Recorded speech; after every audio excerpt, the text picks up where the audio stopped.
I'm Jody, the mom. And I'm Dr. Bahr, the doc. And this is Mom and Doc Talk, where we talk all things healing pans and pandas. We bring together the mom experience and the doc expertise to give you the information and tools you need to help make the next right decision to get your child back. Let's dive in.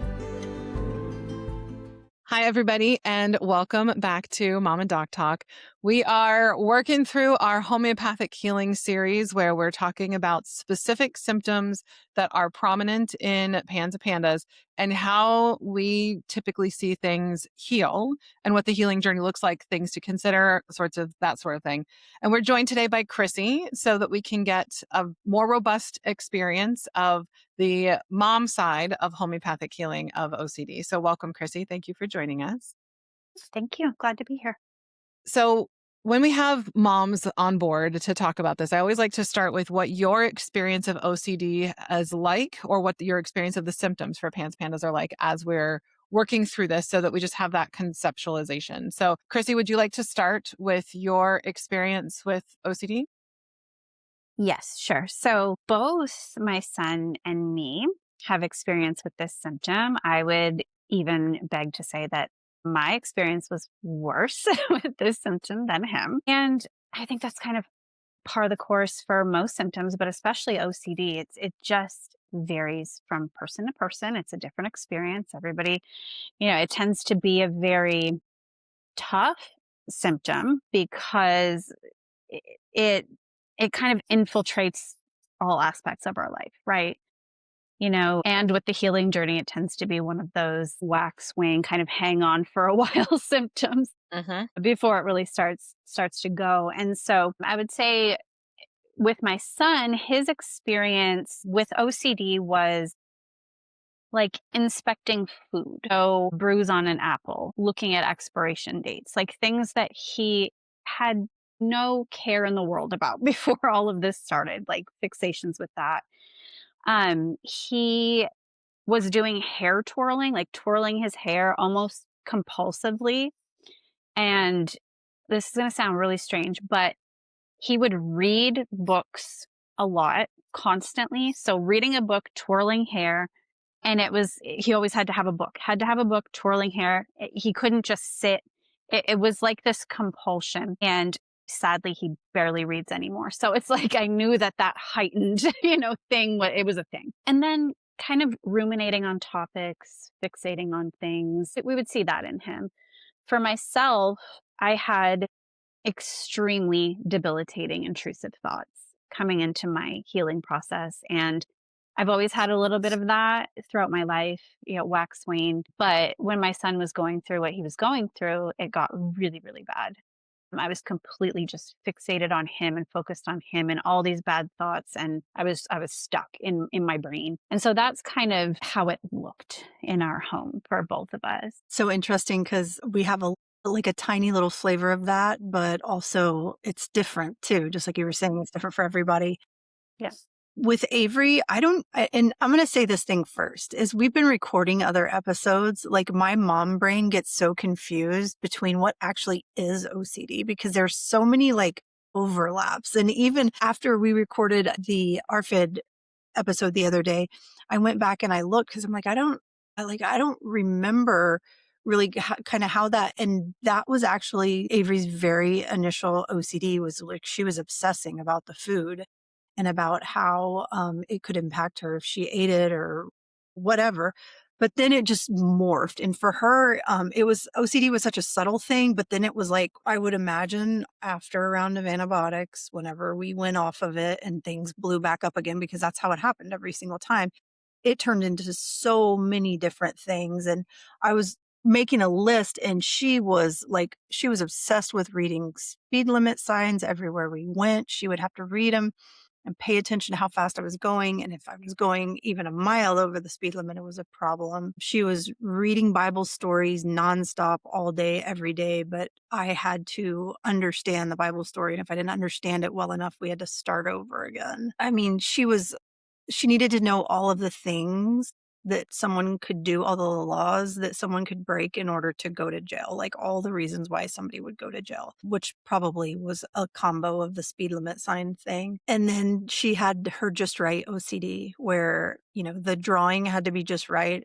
And if it wasn't, we would start over 47 times if need be. And the just right ponytail, like having to be in the exact right level. And we were late to school lots and lots and lots of mornings because we couldn't get the ponytail just right. And then I didn't even think about, Chrissie just said it, intrusive thoughts. That is kind of OCD too, right? That is what it is. Absolutely. It is.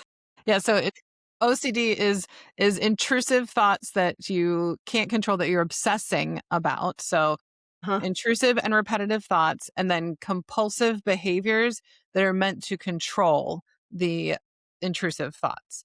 And there they can also be a little bit separate. Sometimes you have compulsions that aren't necessarily clearly connected to, I have to do this because this makes this other thing not, this calms down this intrusive thought. But so it's compulsive behaviors, intrusive and repetitive thoughts, the two of them together is what OCD is. It's so interesting because my brain never thought of it as OCD. I just thought of it as intrusive thoughts. Anyways, just had me a Well, little and that's aha moment I there. think an important thing that we have to say every time we talk about OCD, especially when we talk about the healing of OCD, is that there is a difference between just intrusive thoughts and OCD, and that's the intensity of it and the way that it impacts your life, how much of an impact it has on just your activities of daily life.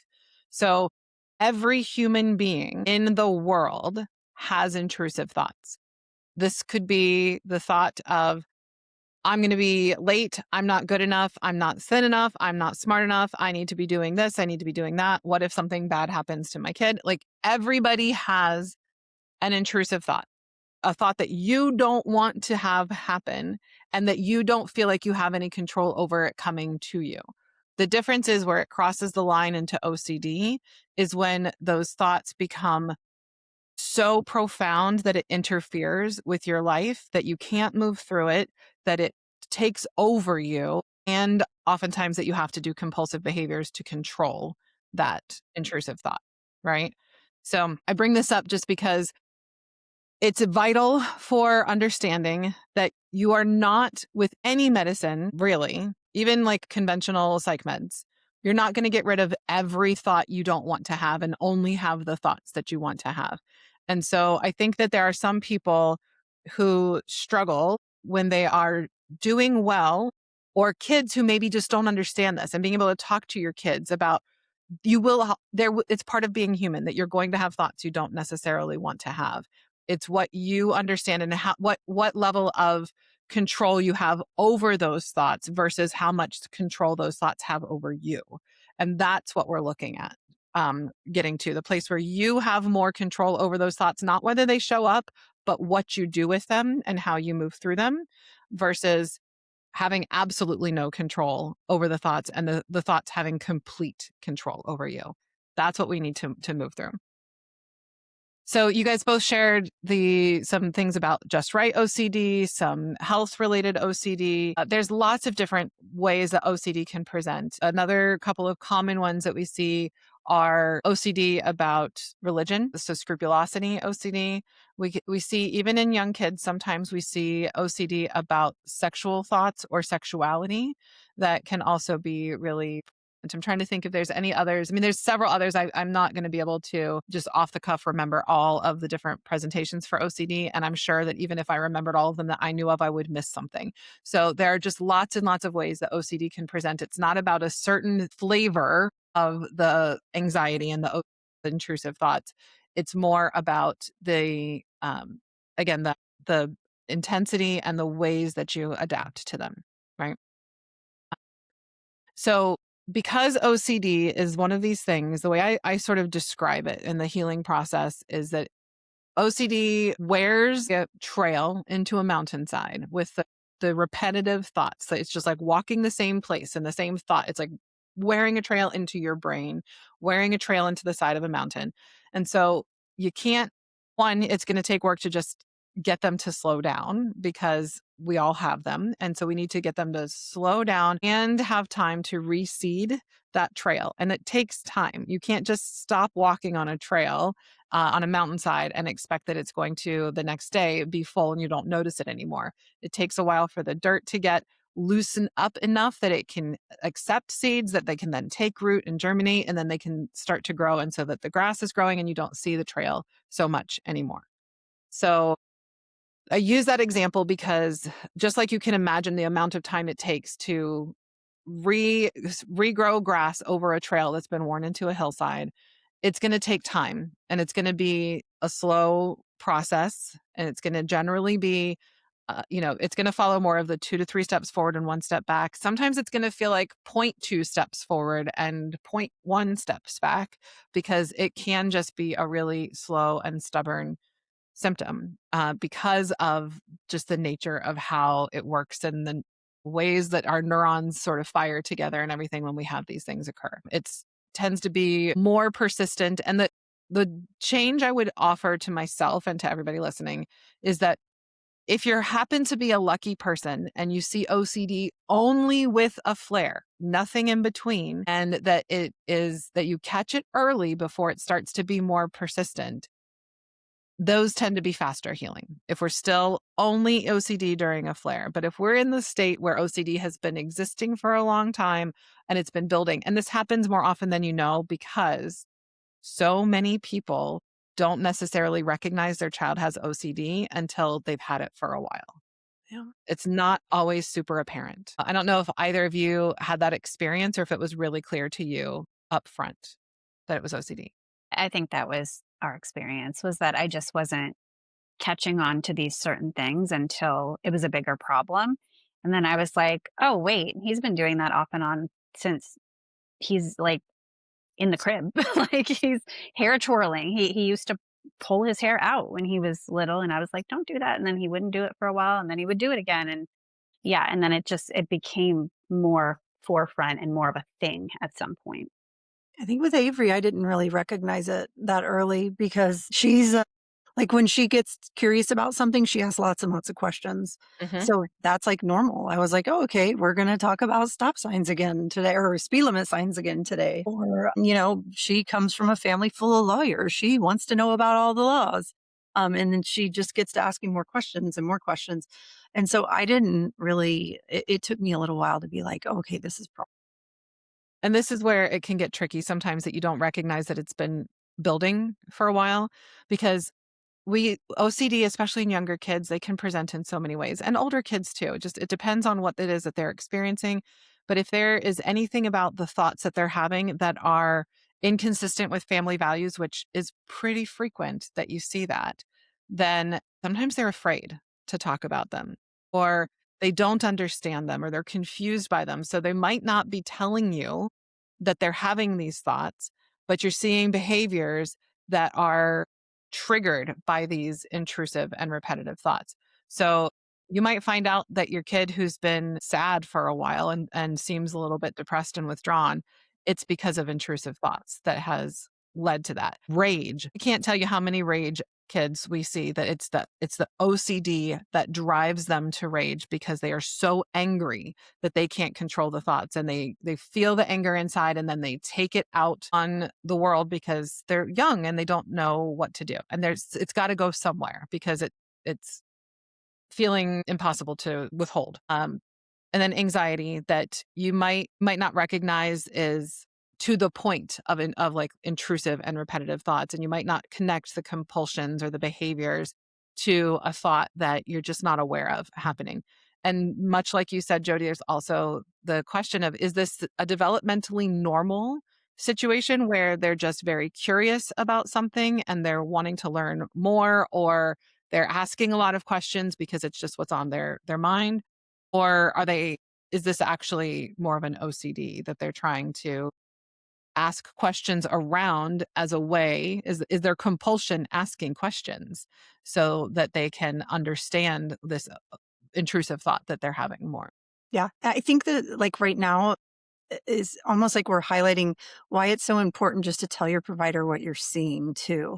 Because I remember with Avery, I was reporting sleep issues, like she couldn't go to sleep, and separation anxiety, which separation anxiety was a thing. But come to find out after talking through stuff with you, she was having intrusive thoughts whenever she, like, as she was trying to fall asleep at night. So I thought it was two other things, but it was, intrusive thoughts were a part of that. So sharing exactly what you are witnessing, as Jody just said, is vital for recovery, because just saying my kid has OCD, that's not going to help your homeopath find the correct remedy.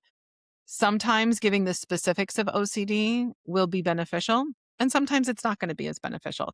We talked about this in an episode about tics. I don't remember if it's already been out or if it's going to be out after this. I don't remember where we're at in the recording schedule, but tics and OCD are both things that in the materia medica, which is what a homeopath uses to find your specific unique symptoms and look for the totality, make sure that a remedy covers the totality of your case.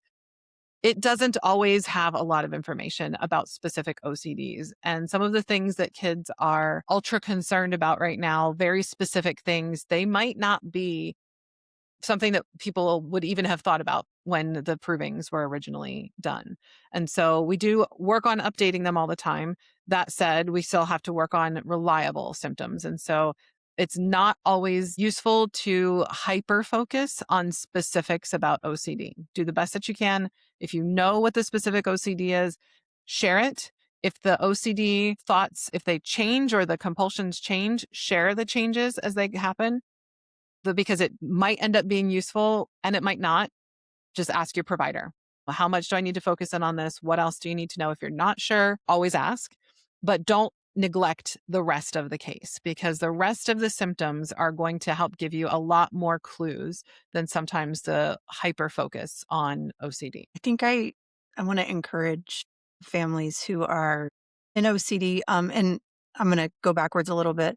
I remember when we were going through this with Avery, and you told me she's having intrusive thoughts as she was trying to go to sleep, and you told me you're like, can you talk to her and ask her about what's going on? And at the time, I was like, oh yeah, no, like I'm not going to drag her through that again. She's terrified. I don't want to talk to her about it. And you told me, you're like, I need, that information could be valuable in order to help select a remedy. And I remember for a while, I wouldn't talk to her about them. And then I finally did. And again, my own PTSD or whatever it was, I just didn't want to make it worse or make her think about it when it wasn't happening. And then I ended up talking to her about it, and she gave me the information that you needed. And whether or not it was valuable to her, it really kind of shifted my mindset, because it wasn't actually Avery being problematic. It was her really struggling at bedtime. So instead of being frustrated about the situation, I was able to show up in a more supportive manner for her. And she would also, after that, she would come and talk to me about it and just tell me, hey mom, like the guy that was going to come into our house, like this happened or that happened. And it was almost like a little, like you enabled this communication and my own ability to support her through what she was going through. So I know it stings to talk about their stuff to our kids sometimes, but it really does. It can improve things relationally, but also it can give you guys the information that you need. Yeah.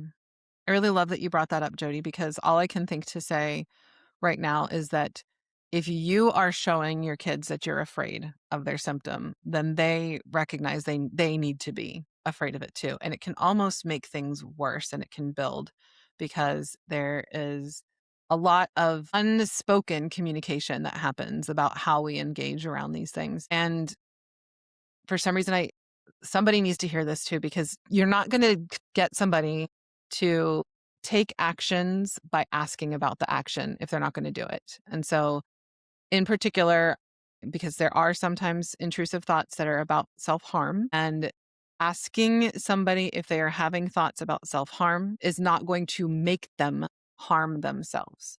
If it is only going to give you information that you need so that you know what it is that you're dealing with. Because, if you were to ask me, if it's not present in me, if you were to say, Dr. Bahr, do you have any thoughts of self-harm? I'm not suddenly going to think, I wasn't having any thoughts of self-harm, but now that you ask, yep, that sounds like a really good idea. That's not going to happen. We're going to only get closer to the thing that's already a risk that we need to know more about so that we can help. And as you said, Jody, sometimes even shift your understanding of your child. This is not my child being a problem. This is my child having a problem. Chrissie, I'm curious if you're willing to share, and if you're not, it's totally fine. What was your experience as somebody who did have pretty debilitating OCD yourself when people would talk to you about the things related to your OCD? Yeah. So I think at that point, I had really not talked about this to anybody other than my provider at the time, because I don't think that I understood what it was. Like Mm, Jody said, like with the intrusive thoughts, oh, I didn't understand that that was OCD. Well, neither did I. I thought it was just I'm an anxious person. I didn't realize that I was looping in my head and I was stuck and I was ruminating, I was fixating, and there were compulsions. And so when I started talking about it with provider, I wanted it to get better.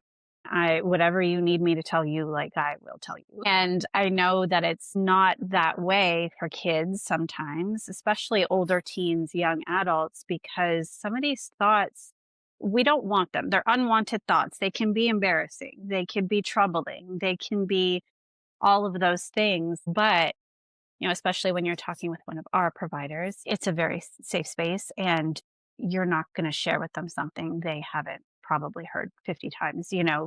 in the realm of OCD. So being very transparent was at the forefront of my mind going into that. Yeah. Did you have any experience that if people, when you were asked about it, did you feel like, oh my gosh, now the OCD is going to be really, really, really terrible? And yeah. No, no. Like you said, it's not going to cause you to have something you don't have or experience something in a way you're not experiencing it. And also, like you said, when we're talking to our kids and maybe you do ask them, like, hey, have you ever had any intrusive thoughts about harming yourself or harming others? And, it can feel sticky to approach that, but one, it's not going to cause them to have those thoughts, like you said. Two, that is information that you would want to know. And so get over feeling sticky about talking about it, talk about it. So, Yeah. Now, Chrissie, I'm going to look it to you again to share a little bit about what the OCD healing process was like for you. You did share at the beginning that it was one that took a bit more time. And as I shared, for most people, it's going to be on the longer, slower side. And that can be frustrating for so many reasons. But I would like to hear a little bit about your experience for yourself and then also for your son. yeah. So, really kind of easy to describe for my son, because I felt like it just was that 2 to 3 steps forward, 1 step back, very gradual healing as everything else was kind of healing and lifting and that type of thing. For myself, I felt like OCD stuck around for quite some time in its full blown form. It was there was other things that were moving and shifting, but it's like I'm still stuck in this place, like in my mind, and I'm like this prisoner in my thoughts and all of that. And something really interesting was the first remedy that I was ever on, I was on it for quite some time. And so in the beginning, the OCD wasn't shifting, and I kept thinking, like, this remedy is not going to address it. I'm going to have to, get through all these other symptoms healing, and then maybe the next remedy will address the OCD. And it was that remedy. It was the first remedy that started shifting the OCD as well. It just took time for the layers to kind of peel back to get to that place. And I will never forget the day that it started going away, because I was vacationing in Canada. I was at my parents' house. I was taking a shower, and I had an intrusive thought pop into my mind. And it just occurred to me, my God, I haven't had these for several days. And it was happening every day. Like, that was odd. And it was like, I didn't even realize it had kind of shifted. And from there, it just got better bit by bit. To kind of harken back to what you were saying a minute ago, we're all going to have intrusive thoughts, but it wasn't ruling my life anymore. I would get one and I'd be like, whoa, that's not something I want to be thinking about. And I would just kind of push it out of my mind and move on.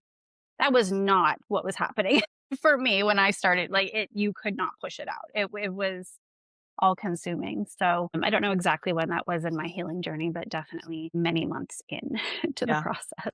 I feel like at one of your interviews that you did in our Facebook group that I think you shared that it was like 11 or 12 months, like almost into like the year space before you really That started could to be notice accurate. it That could be move. accurate. Yeah. Yeah. What about you, OCD's Jody? not all, it doesn't always, and maybe this is just me not remembering real clearly. Probably because it wasn't like one of the most problematic things for Avery. I feel like hers started shifting relatively early. Yes, hers did. And it, as I said, when we talk about everything with the homeopathic healing journey, we're talking about averages. We're talking about the what we see is the most typical, but there's things on all spectrum of how people heal. Some people it's the first thing that improves, and other things are more sticky. You know, sometimes it's the last thing that improves, and you're more on like the side where Chrissie, where you don't see it budge at all for a year, and then you see it start to gradually improve.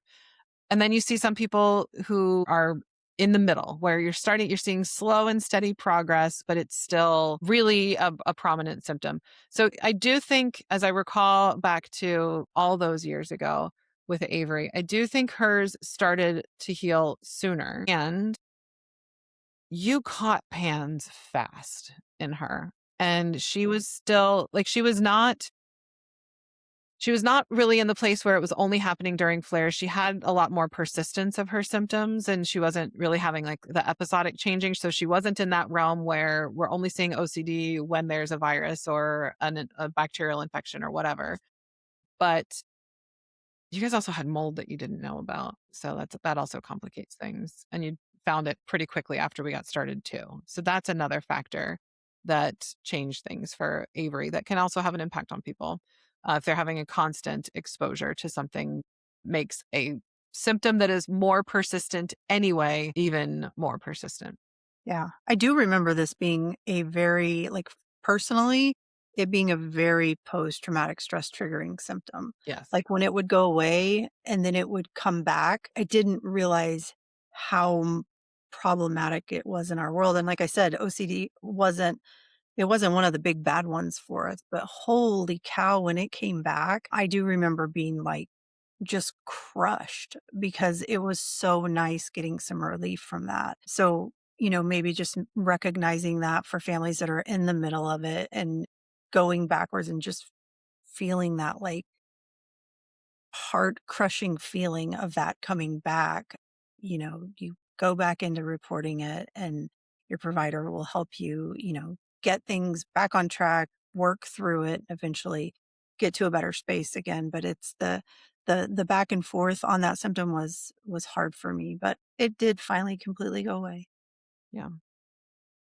So I'm curious if you guys could both share what healed looks like for you now, because you're both on the other side for the most part with OCD, correct? So what does that look like for you now? So it looks like for my son, just complete resolution of all of those things I mentioned. It was truly tied to his pans and what was going on. And it's all gone at this point. For me, the OCD is pretty much completely gone as well. Like I will have an intrusive thought here or there. I think it is very well within normal. I really do. It does not interfere with my life. It does not cause me to spiral. And I don't feel like I have to control everything because I feel like that was part of it. I felt like very out of control in many ways at that time. I don't feel that way at all. I mean, I guess it's gone. As far as I'm concerned, there's no aspect about it that is controlling my life. Same thing with Avery. She still asks a whole lot of really good and also really like completely out and outer space questions. They're not obsessive. They're not repetitive. Like she's just a learner. She wants to learn about the world. And it's in a really, really healthy way now. And, she's free because it's almost like, I feel like OCD is kind of like chains that lock you up and you can't really like, I don't know, you can't exist with any type of ease whenever you're stuck in that. So she's had freedom from that. And this has been for years and years. Like she's been done with all of her stuff for a long time. And two, like as Chrissie was talking about intrusive thoughts, I was like, oh, okay, I had OCD too, because that was one of my big things whenever I was younger, especially in high school. And not, not stuff I talk about very frequently, but as I was moving through my healing journey, that was something that sort of shifted for me too. And for me, it was seeing a very like violent, gruesome thing over and over again. And it just would replay over and over again. And, I hadn't thought about it for a while. It hasn't been something I talked about for a while.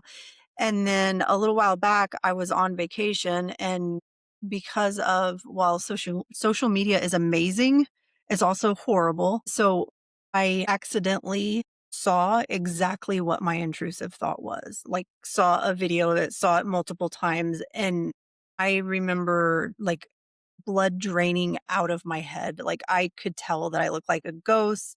Um I felt horrible. And I was like, man, like I just saw it.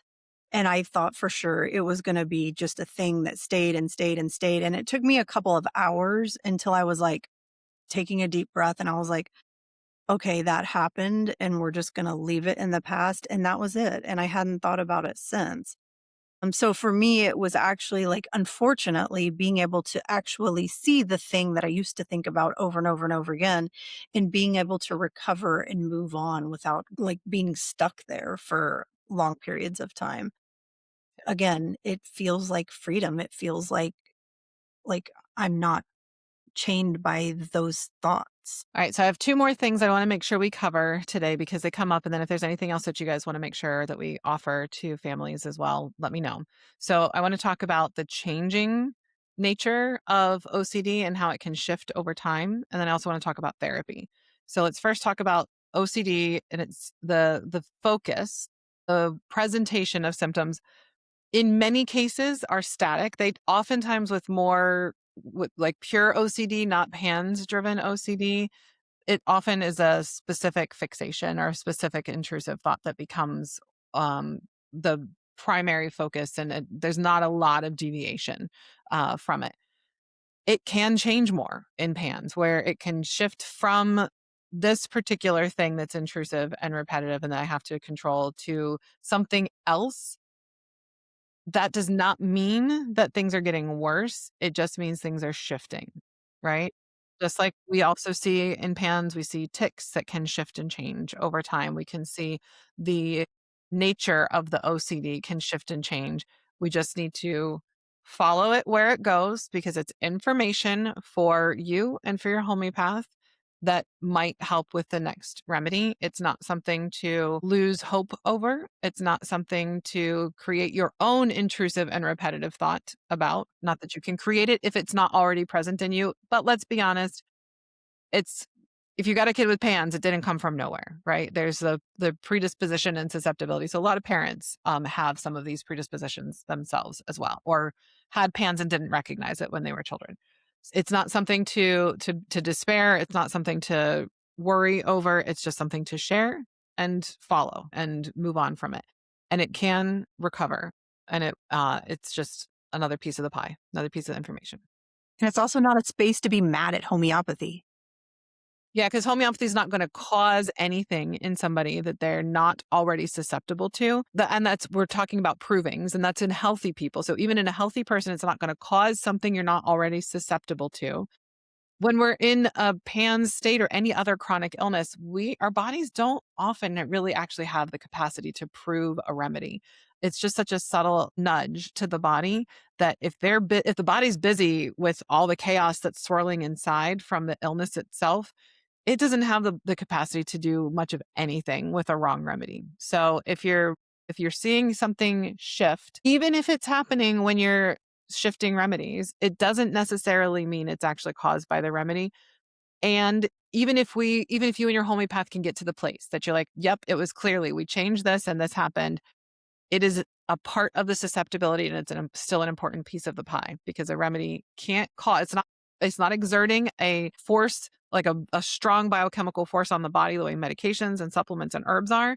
It is a gentle nudge, and it's not going to nudge something out into existence that wasn't already part of what the body had ready for you. Anything else you guys want to add on that? Or did either of you guys have much of that experience with anything shifting, or was yours more static? There was some shifting, but when you're in your follow-up appointments with your provider, they ask you like, hey, how about this symptom, right? Since I spoke to you 30 days ago, is this symptom better? Is it worse? Is it the same? Is it different? I would file that under the different category. Like, yeah, it's still there. It's still happening, but it's shifted a little bit. Yeah. And then the final thing for me, and then I'll hand it over to you guys with your final thoughts, is that therapy can be beneficial for some kids with OCD as part of their presentation of PANS and PANDAS. Not everybody needs it. Many people with OCD will recover with homeopathy alone without needing to use OCD specific therapies. And some people will benefit greatly once we see that most of the other PANS, PANDAS symptoms are improved and maintaining the improvement, and we're seeing a more stubborn OCD case. Sometimes adding in OCD specific therapies at that point can be beneficial, and that homeopathy and therapy can work together synergistically to help get across that finish line, to break up some of the things that are just habit and learned. And this is just how they have been for so long that they have to sort of learn a different way. And so we do have an episode on therapy that we will link to in the show notes, and you can check that episode out about our thoughts about when it might be useful to add. But it's always best to just talk to your provider. Is this the right time to consider adding therapy? Because we want to make sure that it is likely to be beneficial and not something that we can create an aversion to when it would be beneficial. Yeah, I think that's excellent, excellent suggestion. Because, with us, one of Avery's OCDs was something that is traumatic to her in her life. And at the time, I'm like, it's PANS, it's PANS, it's PANS. Well, it's something that still comes up that's hard for her. And I really wish towards the end of her healing journey, as she was getting better and she was having less like shifts back and forth into flares, and she was doing a lot better, that I would have shifted into therapy earlier, because it was a thing. She was obsessing about it, but it was actually a traumatic thing. I think she needed to work through. All right, ladies, final thoughts. Just acknowledging that this is hard. OCD is a very tough one. It's a very tough one, especially when it is your child's prominent symptom. I think of OCD as a giant octopus. I don't know why that is what's in my mind about it, but he's purple. And the whole octopus is the OCD, but the tentacles go into every aspect of your life. It goes into anxiety. It goes into depression. It disrupts your sleep. It's just such an all-encompassing symptom. And so ride the waves. Homeopathy can do the work. It takes time. That is the main thing. And just know that this can absolutely heal and get better. And I'm proof of that. I agree with everything that you said, Chrissy. And this is a hard one for me to watch, as, talking to parents that are working with resilience and also folks in the group. It's hard to watch, families that are kind of in this space.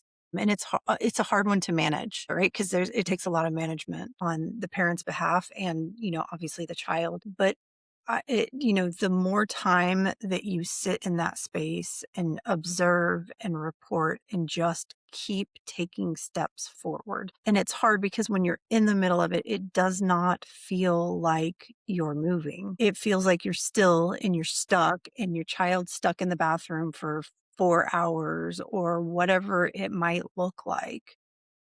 But if you keep showing up to your monthly appointments, if you keep telling your provider and keep following instructions, slowly but surely, you're going to walk your way out of this, and you're not going to see the steps in the middle of it. But over time, you'll get back, just like Chrissy said earlier. Hey, we hadn't talked about that for a while, or I hadn't thought about that for a while. It will slowly fade into the past. You just have to keep moving forward. So I encourage everyone who's sitting in that hard space right now to just keep taking baby steps and doing the best that you can to manage it and keep moving forward. And I'm sending you lots and lots of love and virtual hugs and all of the things, because it's a tough one.